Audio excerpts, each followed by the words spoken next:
नमस्कार, अब दुनिया के फटाफट बुलेटिन में आप सभी का स्वागत है और नजर डालेंगे आज की खास खबरों पर। पहलगाम आतंकी हमले के बाद जम्मू कश्मीर में आतंकियों के खिलाफ जारी एक्शन। कश्मीर घाटी के शोपियां में सुरक्षा बलों के साथ मुठभेड़ में मारे गए 3 आतंकी, भारी मात्रा में हथियार बरामद। भारत विरोधी प्रोपेगेंडा चलाने और सेना को लेकर भ्रामक खबर फैलाने को लेकर चीन और टर्की के सरकारी चैनल भारत में बैन। केंद्र सरकार ने चीन के सरकारी मीडिया ग्लोबल टाइम्स और शिन्हुआ के एक्स अकाउंट को भी किया ब्लॉक। भारत ने अरुणाचल प्रदेश में कुछ स्थानों के नाम बदलने की चीन की कोशिशों को सीरियस से खारिज करते हुए कहा, इस तरह के बेतुके प्रयासों को सच्चाई से नहीं बदलेगी।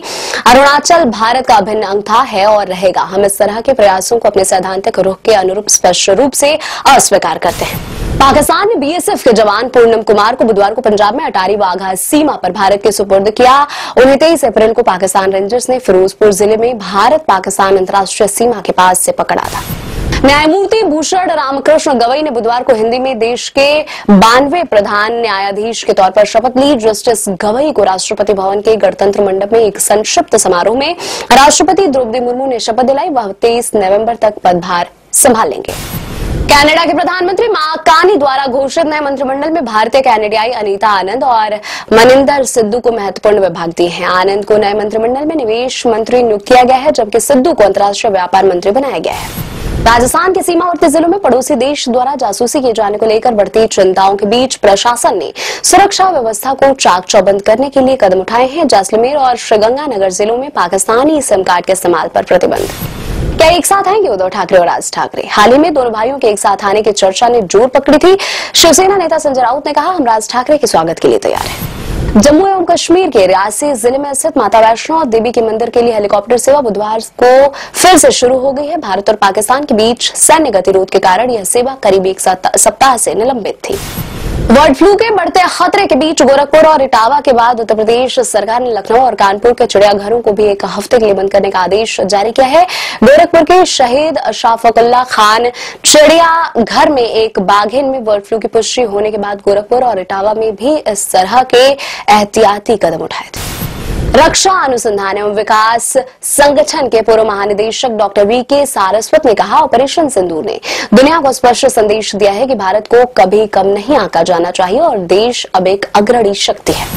Retired major general Atul Kaushik ने कहा, सीमावर्ती क्षेत्र में रह रहे स्थानीय लोगों के लिए और अधिक बंकर बनाने की जरूरत है। सीमावर्ती कस्बों और गांवों में रहने वाले लोग अक्सर संघर्ष का खामियाजा भुगतते हैं, खासकर जम्मू कश्मीर और नियंत्रण रेखा के आसपास के इलाके में। आगरा के ताजमहल भ्रमण के दौरान बुधवार को अचानक गश खाकर गिरे महाराष्ट्र निवासी एक पर्यटक की मौत हो गई। अधिकारियों ने कहा, महाराष्ट्र के लातूर जिले के रहने वाले 45 वर्षीय शिवलिंग बबब्या स्वामी अपने परिवार के साथ ताजमहल देखने आए थे।